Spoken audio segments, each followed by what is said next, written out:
চাইতেছে চাঁদা চাচ্ছে 10,200 করে চাইতেছে চাঁদা আর ভাড়া চাইতেছে 8,500 করে। টাকা কি গাছে ধরে?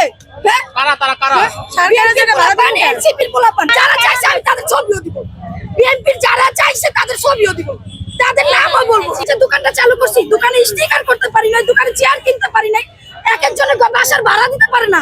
এইখানে প্রত্যেকটা মানুষ বলবো, কেউ বিএনপির ধরে আওয়ামী লীগের ধরে সবাই টাকা দিয়ে দিছে, ভাই আমরা দিতে পারতাছি না। মা যারা সরকারি চাকরি করে তাদের কাছে এত টাকা নাই, এত দৌড়াদৌড়ি করতেছি, কালকে রাতে 1:30 বাজে বাসায় যা কান্না করতেছি, হুট করে এত টাকা বিএনপি লোকদেরকে কেন দিব? কেন দিব? আমি একা থাকি, আমার বাসা ভাড়া আছে, আমার ফুড কার্ট চালাইতে হয়, আমার স্টাফ বিল দিতে হয়, তাহলে আমি কিভাবে দিব? কয় টাকা আমরা বিক্রি করি? এলাকার যে বিএনপির পোলাপান ওরা আসছে, এনসিপির পোলাপান আর বিএনপির পোলাপান আর সইতাছে বলতাছে এখন আমাদের দোকান ভাঙচুর করবে।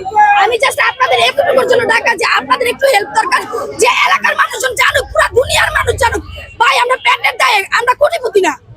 যারা আসে শখ করতে আসে, আমরা শখের রাস্তায় নামি নাই, পেটের দায়ে নামছি। এখন যদি এত টাকা চায় আমরা তো দিতে পারবো না।